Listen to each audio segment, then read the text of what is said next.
নমস্কার, সবাইকে স্বাগত জানিয়ে শুরু করছি আজকের অনুষ্ঠান সমস্যার সমাধান। আমি শুভাঙ্কি। স্মৃতির পাতায় উল্টালে দেখতে পাবেন একটি উজ্জ্বলতর নক্ষত্রের নাম, নেপোলিয়ন বোনাপার্টে।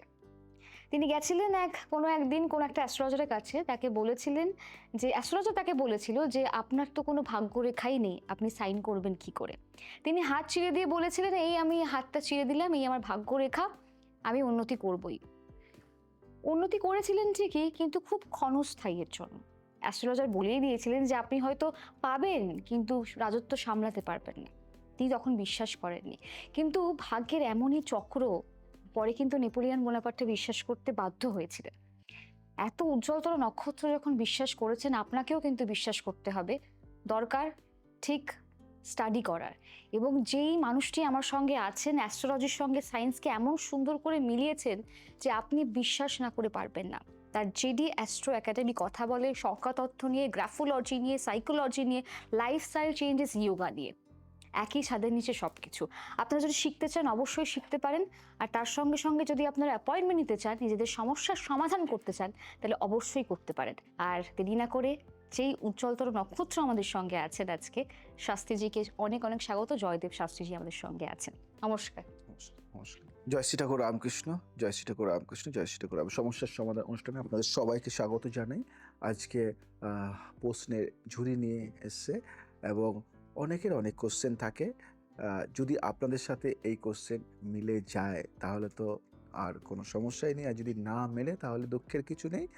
আপনারাও কোশ্চেন করতে পারেন, পরবর্তী অনুষ্ঠানে আপনাদের অ্যান্সারটাও দেওয়া হবে। যদি আপনি লাকি পার্সন হন তাহলে খুব তাড়াতাড়ি হবে, আর যদি অনেক দেরিতে হয় তাহলে ভাববেন যে অনেক প্রশ্নের ভিড়ে হয়তো আপনার প্রশ্নটা হারিয়ে গেছে।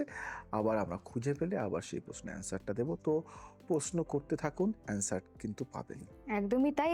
কিন্তু নিজেকে হারাতে দেবেন না। অবশ্যই চটপট অ্যাপয়েন্টমেন্ট নিয়ে চলে আসুন। যাদের প্রশ্ন আমরা করতে পারছি না, অবশ্যই অ্যাপয়েন্টমেন্ট নিন।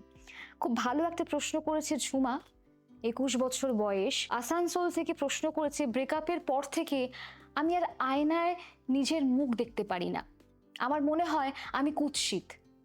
আমি কি আর কখনো ভালোবাসা পাবো না?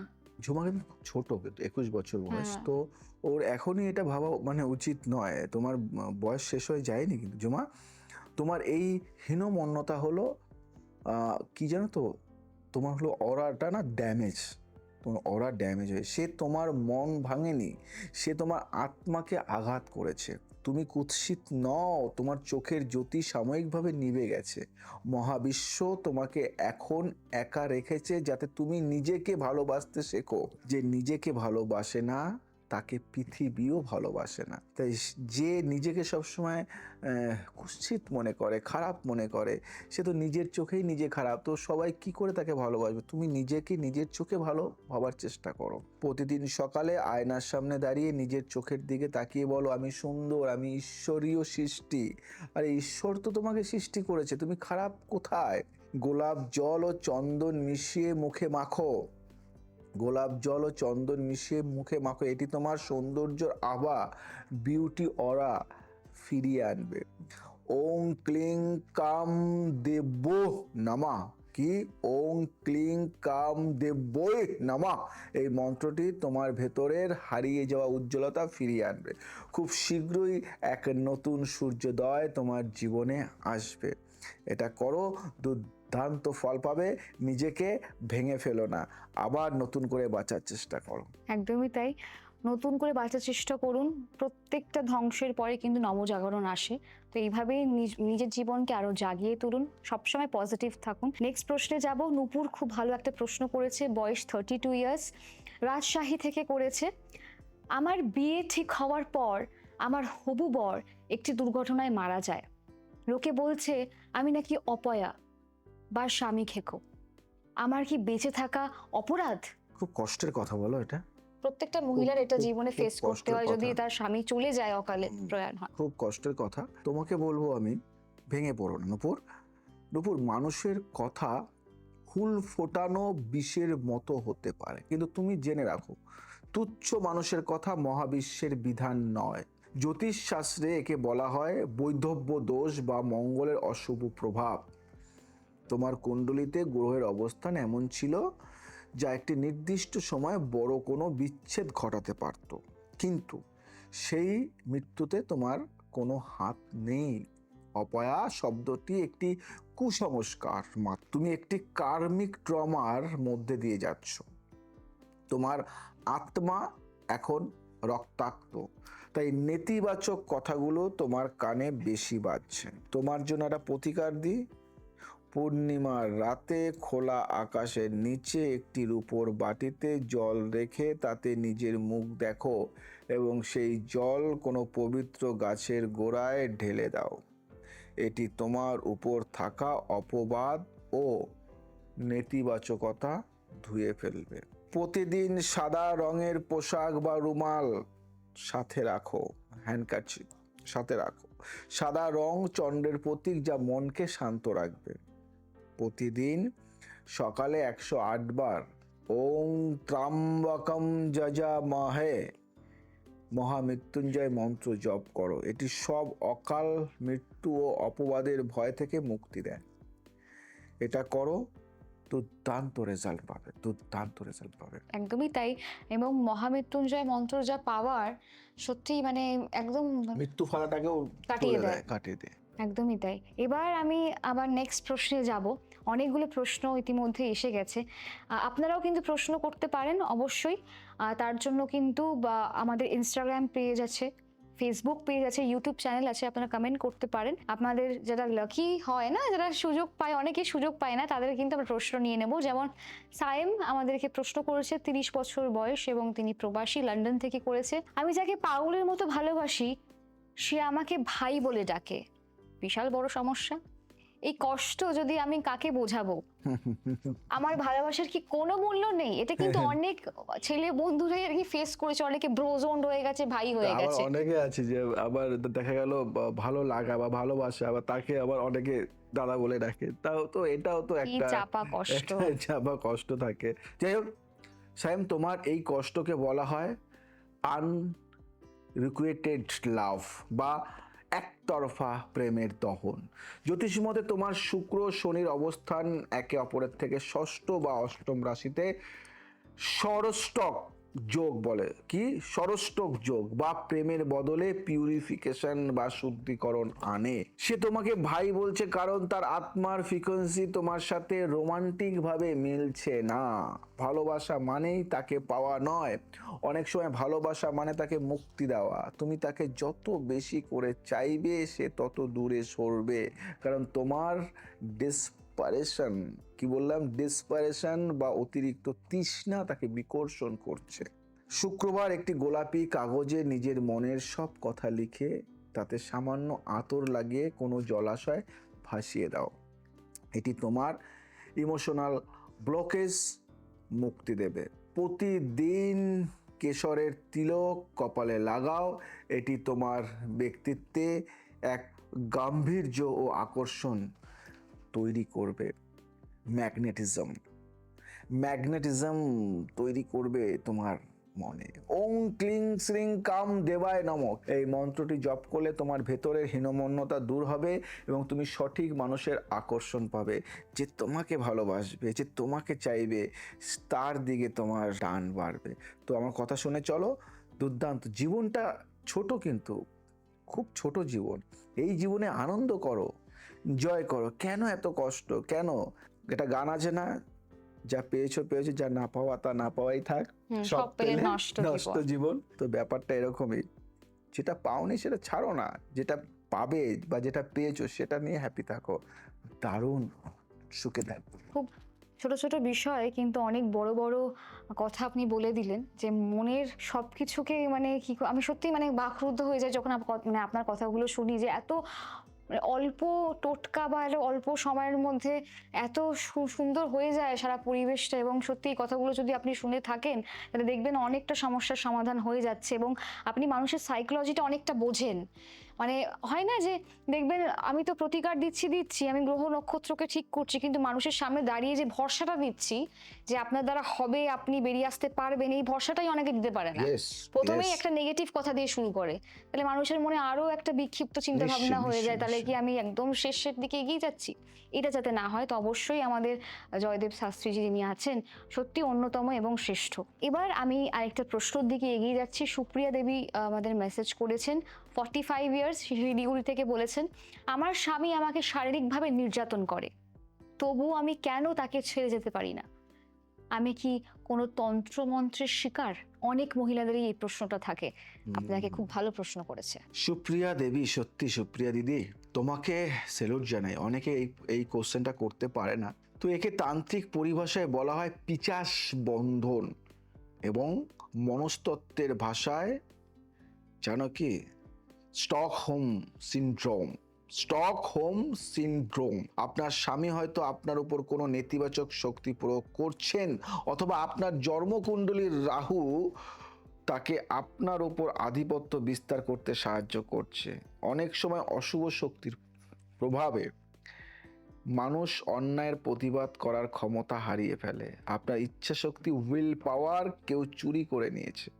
আপনার এই সহ্য করা ভালোবাসা নয়, এটি একটি দাসত্ব যা আপনার ভাগ্যকে দিন দিন অন্ধকারের দিকে ঠেলে দিচ্ছে।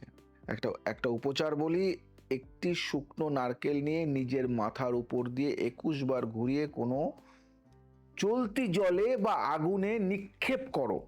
এটি আপনার উপর থাকা মানসিক বন্ধন কেটে দেবে।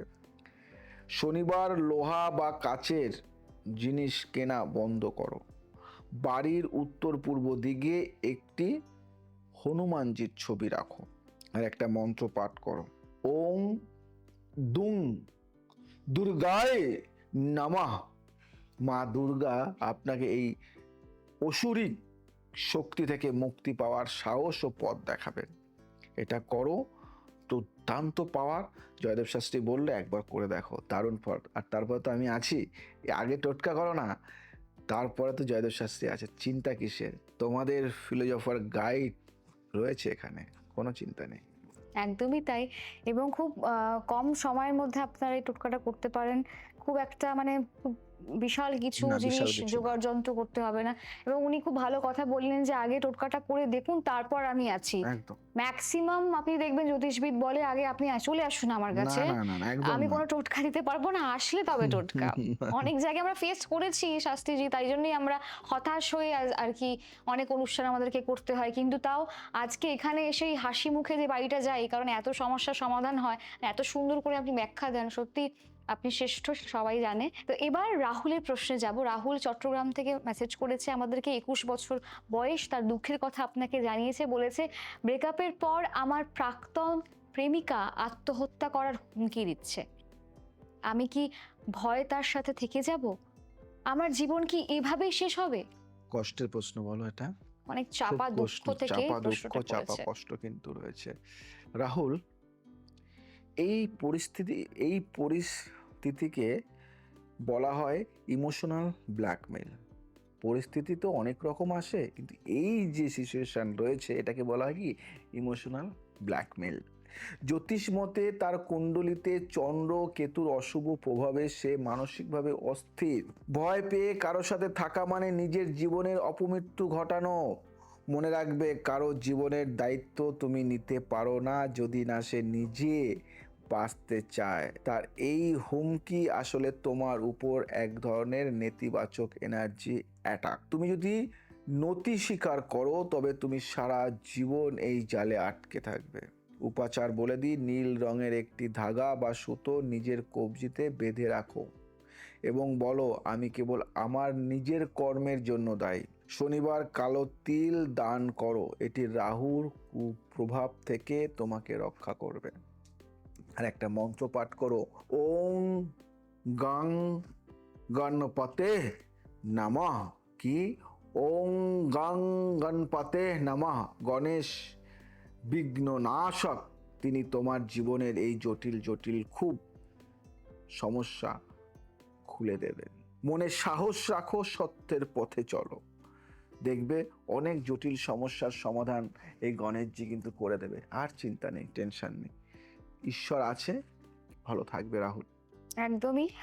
অনেকে আমরা শুরুই করি, জীবনের শুরুটা করি যেমন কোনো বিবাহতে বা কিছুতে গণেশ বন্দনা দিয়ে কিন্তু আমরা শুরু করি।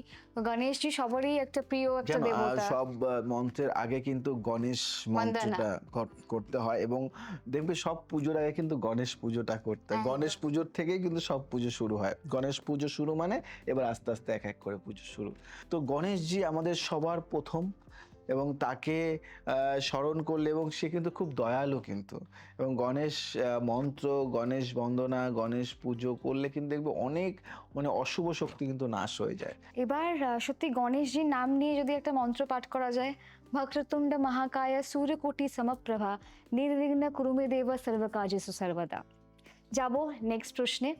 অনিমা প্রশ্ন করেছে, 27 বছর বয়স, প্রবাসী, প্যারিস থেকে প্রশ্ন করেছে, আমি অনেকগুলো অবৈধ সম্পর্কে জড়িয়ে পড়েছি, এখন আমি কারো চোখে চোখ রাখতে পারছি না, আমি কি কোনোদিন শান্তি পাবো? ঈশ্বর কি আমাকে ঘৃণা করবেন?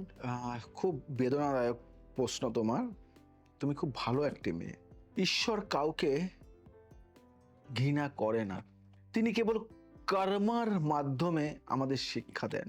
তোমার একাধিক সম্পর্কের কারণ হলো তোমার অশান্ত শুক্র এবং দুর্বল বৃহস্পতি। তুমি শান্তি পাচ্ছ না কারণ তোমার অরা অনেক মানুষের এনার্জির সাথে মিশে পুরুষিত হয়ে গেছে। একে বলা হয় এনার্জি ফ্র্যাগমেন্টেশন। তুমি মানুষের চোখে চোখ রাখতে পারছো না কারণ তোমার অবচেতন মন আয়না হয়ে তোমার অপরাধ বোধকে সামনে আনছে। কিন্তু মনে রেখো, গঙ্গা যেমন ময়লা ধুয়ে ফেলে, তেমনি অনুশোচনা তোমার আত্মাকে পবিত্র করতে পারে। তাই তোমাকে একটা প্রতিকার দিচ্ছি, টানা 21 দিন স্নানের জলে সামান্য লবণ এবং কাঁচা দুধ মিশিয়ে স্নান করো। এটি তোমার ইথারিক বডি, বুঝতে পারলে, ইথারিক বডি বা সূক্ষ্ম শরীরকে পরিষ্কার করবে। একটি সোনার বা পিতলের আংটি তর্জনী আঙুলে পরো, এটি তোমার নৈতিকতা ও আত্মবিশ্বাস ফিরিয়ে আনবে। প্রতিদিন তুলসী তলায় প্রদীপ জ্বালিয়ে ওং ভগবতে বাসুদেবায় নম জপ করো। ক্ষমা চাও এবং শপথ নাও যে তুমি আর ভুল পথে পা বাড়াবে না। মহাবিশ্ব তোমাকে ক্ষমা করতে প্রস্তুত। তোমার অবচেতন মন, তোমার চেতন মন থেকে যদি সত্যিকারের যদি মনে হয় যে আমি ক্ষমা চাইছি, আমি এই অন্যায় করে আমি প্রায়শ্চিত্ত করতে চাইছি, যদি মন থেকে আসে, সাজা তোমাকে কিছুটা পেতে হবে, কিন্তু তার কিন্তু ওষুধও আছে। তাই চিন্তা টেনশন করো না, সমস্যা থাকবে, সমাধানও আছে। একদমই তাই। আপনি যখন থাকেন তখন সমস্যা নিয়ে কিন্তু বেশি মাথা ব্যথা কেউই করে না, কারণ মানে এত বছর ধরে আপনার অভিজ্ঞতা, মানে দীর্ঘদিন ধরে কিন্তু আপনি এই জ্যোতিষটাকে চর্চা করছেন এবং দক্ষতার সঙ্গে করছেন, এবং আপনার জ্ঞান সত্যিই মানে অপরিসীম। এবং আবারও বলছি, যারা এখন অ্যাপয়েন্টমেন্ট করতে চান তারা কিন্তু চলে আসতে পারেন, আমাদের কিন্তু বুকিং নাম্বার কিন্তু যাচ্ছে অ্যাপয়েন্টমেন্টের জন্য। তাছাড়া কিন্তু আপনারা অনলাইনও কনসাল্ট করতে পারেন, যারা ধরো আমাদের ইন্ডিয়ার বাইরে আছেন বা কলকাতার বাইরে আছেন, বা অনেক সময় চেম্বারে সবসময় দেখানো পসিবল হয়ে ওঠে না, আসার ক্ষেত্রে হয়ে ওঠে না, তো আপনারা কিন্তু অনলাইনও বুকিং করতে পারেন, অনলাইন কনসাল্ট করতে পারেন। এবং তাছাড়াও আমাদের জেডি যে অ্যাস্ট্রো একাডেমি আছে, একদম একই ছাদের নিচে সব কিছু। এবং বাংলা কেন, ভারতবর্ষে এবং গ্লোবালিও যদি আপনি দেখেন, অ্যাস্ট্রোলজি এমন একটা সায়েন্স যেটা কিন্তু ইউএসএ সার্টিফাইড। অনেকেই বলেন না যে ফরেন কান্ট্রিজকে আমরা খুব ফলো করি, এবং ফরেন কান্ট্রিজকে ফলো করলে আমরা দেখতে পাবো যে অ্যাস্ট্রোলজি কিন্তু এখন সারা বিশ্বে ছেয়ে গেছে, এবং ভেদিক অ্যাস্ট্রোলজি ওরাও মানছে। তো Yes. এটার একটা খুব মানে গুণ বলতে পারেন যে আমরাই কিন্তু আর কি শিখিয়েছি, তাই না? অ্যাস্ট্রোলজিটাকে প্রথমত আমরাই এগিয়ে নিয়ে গেছি। তো সেক্ষেত্রে মানে একটা কলেজ বা একটা ইনস্টিটিউশন যিনি একটা ছাদের নিচে সব কিছু, মানে সংখ্যাতত্ত্ব আপনাকে শেখাবে, গ্রাফোলজি শেখাবে, পামিস্ট্রি শেখাবে, সব সব রকম, কিছু, সব রকম। সাইকোলজি নিয়েও আপনাদেরকে পড়াশোনা করাবে, এবং ফিলোসফি নিয়ে, ফিলোসফি দর্শন নিয়ে নিয়ে। পড়াশোনা করাবে। তো এত কিছু যখন আপনি একটা ছাদের নিচে পাচ্ছেন, তবে মনে হয় যে আপনার আর অন্য কোথাও যাওয়া উচিত কখনোই না। তোমাদের তোমাদের একদমই। তোমাদের একটা কথা বলি, আমাদের এখানে অ্যাস্ট্রো একাডেমিতে, জেডি অ্যাস্ট্রো একাডেমি, ভারতবর্ষেরই প্রথম একাডেমিতে, একই ছাদের নিচে ফিলোসফি, দর্শন, মানে একাধারে যোগ, প্রাণায়াম, রাজযোগ, জ্যোতিষ, বাস্তু, সংখ্যাতত্ত্ব, গ্রাফোলজি, পামিস্ট্রি এবং নারী জ্যোতিষ। আর একটা জিনিস তোমাদের শেখানো হয় ভয়েস থেরাপি, যেটা কোথাও করানো হয় না। ভাইব্রেশন, তুমি গলার স্বর শুনে বুঝতে পারবে কেমন এই পার্সেন্টটি। একটা মেয়ে হস্তিনী, পদ্মিনী, শঙ্খিনী, চিত্রানী, 4 রকমের। হস্তিনীর গলার স্বরটা কেমন, শঙ্খিনীর কেমন, পদ্মিনীর কেমন, তাই নয় কি? সব তো না। তোমার পাড়ায় একটা মেয়ে আছে দুর্দান্ত দেখতে ভালো, সব দিক দিয়ে ভালো, পড়াশোনায় ভালো, মানে প্রতিমা দেবী দুর্গার মতো, দেবী সরস্বতীর মতো, সবার মতো, মানে এত সুন্দর দেখতে। সেই মেয়েটির গলার স্বরটা কেমন? আবার তোমার সেই পাড়ারই একজন কাকিমা আছে যে সারাক্ষণ ঝগড়া করে, তার গলার স্বরটা কেমন? ভাবো তো, দুজনের গলার স্বরটা কি একরকম হবে? তাই গলার ভয়েস শুনেও তুমি বুঝতে পারবে যে ভাইব্রেশন কেমন। অনেকে হয় না এই গলার ভয়েস শুনে না না এই পার্সনটা খুব একটা ভালো না। তো অনেক সময় দেখা গেল খুব সুন্দর মেয়ে, খুব দেখতে ভালো বা সব দিক দিয়ে ভালো, ওর মতো ভালো ভদ্র হয় না, কিন্তু ওর গলার স্বরটা একটু ভারী, তোমার মনে হবে খারাপ। কিন্তু না, এই জিনিসগুলি কিন্তু শেখানো হয়। সেই দর্শনের মতো, সেই আমি যদি ভাবি আমার আকাশে মেঘ করেছে, কালো মেঘ, বৃষ্টিটা এখন পড়বেই, কিন্তু সব কালো মেঘ হলেই যে বৃষ্টি পড়ে তা নয় কিন্তু, তাই না? তেমন সবার দাড়ি থাকলেই যে সে রবীন্দ্রনাথ হবে তা নয় কিন্তু, এটা মাথায় রাখবে। সব শিক্ষিত কবি হতে পারে না, কিন্তু সব কবি শিক্ষিত, এটা মাথায় রাখবে। তাই অনেক কিছু জানতে হয়, অনেক কিছু বুঝতে হয়, অনেক কিছু শিখতে হয়। তাই আমাদের এই একাডেমিতে এমন কিছু শেখানো হয়, এবং সব থেকে বড় কথা কি জানো তো, তুমি শিখবে, শেখার পর তুমি নিজে সেলফ নিজে কিছু করতে পারবে। যদি না করতে পারো, সম্পূর্ণ দায়িত্ব আমার, জয়দেব শাস্ত্রী, এবং তোমাকে আমার কাছে কাজে রাখার দায়িত্ব আমার। জব, কোনো কিছুতে এমন কিছু নেই যে জব গ্যারান্টি দেওয়া হয়। আর এই মানে এই শিক্ষা, এই শেখানোর পরে আমি আমার কাছে জব দেব, কারণ যত তুমি শিখবে আমার লাভ। শুনেছো কখনো কেউ বলবে এমন? দেখো, আমার এত কাজ করতে হয়, এত কাজ করতে হয় যে আমি সময় পাই না। যদি কিছু ছাত্রছাত্রী যদি শিখে যায় এবং তাদের দিয়েও আমি কিছু কাজ করাতে পারি। আমি আজকে দুর্গাপুরে আছি, দুর্গাপুরে আছি, আমি আজকে দুর্গাপুরে আছি, কিন্তু আমার বর্ধমানে কিছু লোক রয়েছে, তাদেরকে দেখবে, তুমি দেখবে, তৈরি করব তোমাকে। সমস্যার সমাধান তুমি করবে, সেইভাবেই তৈরি করব। আমার 28খানা জায়গা, 30খানা জায়গা না, আমাকে হয়তো 100খানা জায়গায় আমাকে যেতে হবে আজকের দিনে, একদিনে, কিন্তু আমাকে সম্ভব। আমি কি ভগবান যে আমি চোখ বন্ধ করে আর এক জায়গায় চলে গেলাম? তা তো নয়, সাধারণ মানুষ তো। তো ওই 100 জায়গা কে কাভার করবে? তোমাদের মতোই ছেলেমেয়েরা কাভার করবে। তাই তার জন্য আমি তোমাদের একটা কথা বলি, জ্যোতিষ একটা আলাদা জায়গা। সব কিছুতে অ্যাস্ট্রোলজি দরকার, সব কিছুতে। তোমার ঘরের ফ্যামিলি বা তোমার ফ্যামিলির মধ্যে কেউ একজন প্রেগনেন্ট, বাচ্চা হবে, তুমি জানো সেই প্রেগনেন্ট মায়ের যে বাচ্চাটা হচ্ছে, সেই বাচ্চাটা কবে হবে, সেই দিনটা শুভ না অশুভ, সেটাও তুমি বের করতে পারবে এই জ্যোতিষ দ্বারা, সংখ্যাতত্ত্ব দ্বারা। এবং তোমার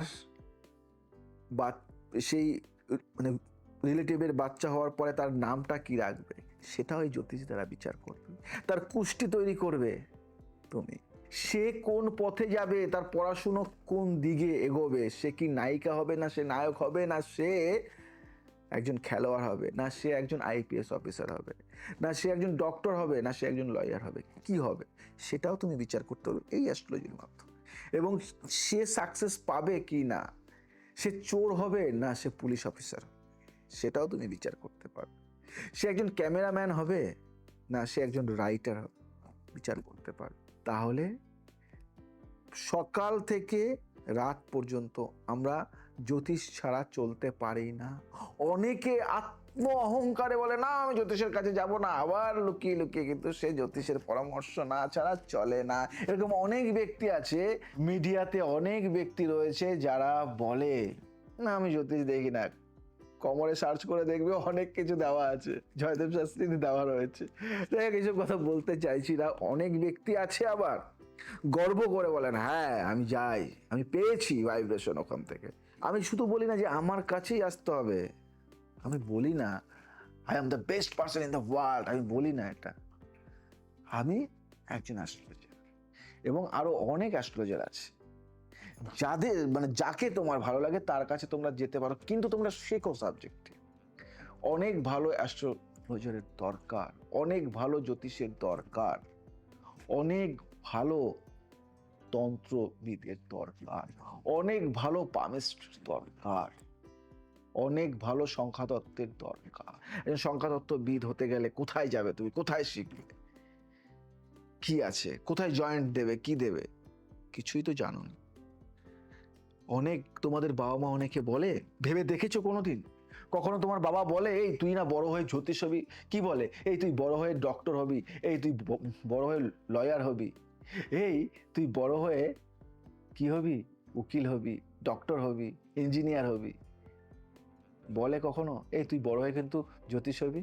বলে না, কারণ জানে না, সে এর মর্মটা জানে না। জ্যোতিষের ছেলে জ্যোতিষ হচ্ছে কেন? সেই জ্যোতিষ কি পাগল?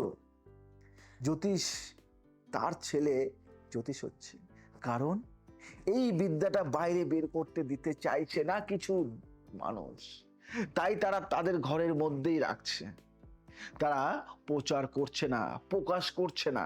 তাই আমি জয়দেব শাস্ত্রী তোমাদের সবাইকে বলি, আজকে তোমার ছেলেকে, তোমার সন্তানকে এখন থেকে বলো, বোঝাও যে এটাও একটা সাবজেক্ট, এটাও একটা জিনিস, এটাও একটা রাস্তা, এটাও একটা অন্য সাবজেক্টের মতো একটা সাবজেক্ট। গুগল, নেট সার্চ করো, দেখো কবেকার শাস্ত্র এটা, জ্যোতিষ কারা ছিলেন, জ্যোতিষবিদগুলিকে ভাবো, দেখো সংখ্যাতত্ত্ববিদ সার্চ করো না, কোথা থেকে এসছে, বিদেশে, দেশ বিদেশ কোথায়, দেখো। এটা একটা প্র্যাকটিক্যাল। হ্যাঁ, কিছু মানুষ কুলসিত করেছে এই সাবজেক্টটাকে, আমি জানি, তার মানে সাবজেক্টটা তো খারাপ নয়। তাই এখন থেকে চিন্তা ভাবনা করো, আর যদি মনে হয় যে শিখবে, আর নয় দেরি, আর নয় দেরি, এগিয়ে যাও, দেরি করো না, পথ অপেক্ষা করছে তোমার জন্য, যে পথে তুমি হাঁটতে পারবে। তাই আমি জয়দেব শাস্ত্রী আজকে তোমাদের সবাইকে বলবো একটাই কথা, জ্যোতিষটা শেখো। হয়তো আজ আমি আছি, কাল হয়তো থাকবো না, কাল হয়তো পাবে না আমাকে, তাই যতদিন পাচ্ছ নিয়ে নাও আমার কাছ থেকে, আমি দিতে চাইছি, তোমরা নাও, জ্যোতিষ শেখো, জ্যোতিষ হও, ভালো জ্যোতিষ হও। আমি তোমাদের একটা কথাই বলবো, আজকালকার দিনের ছেলেমেয়েরা খুব অ্যাডভান্স, খুব খুব ভালো বোঝে, ওরা মেধা নিয়েই জন্মায় তারা। তাই আর দেরি করো না, তোমাদের একটা সিদ্ধান্তের উপর নির্ভর করে তোমাদের কেরিয়ার, সিদ্ধান্ত নাও, আমি আছি তোমাদের পাশে, হাতে ধরে শেখাবো তোমাদেরকে। আজকে 2026 সালে দাঁড়িয়ে প্রতিজ্ঞা করো যে 2027-28-এ আমরা গাইড করব, আমরা গাইড করব, আমাদের কাছেই আসবে সমস্ত জায়গার মানুষরা, যারা তাদের সমস্যার সমাধান করাবে। তাই আর কেন দেরি, দেরি যত করবে তত কিন্তু তুমি পিছনে পড়ে যাবে, সময় কিন্তু থেমে থাকে না। যাই হোক, সময় আমাদের সত্যি থেমে থাকে না, সময় চলে যাচ্ছে। তাই যাওয়ার আগে আবার বলবো, নিজেকে চিনতে শেখো এবং একটা ভালো কিছু শেখো।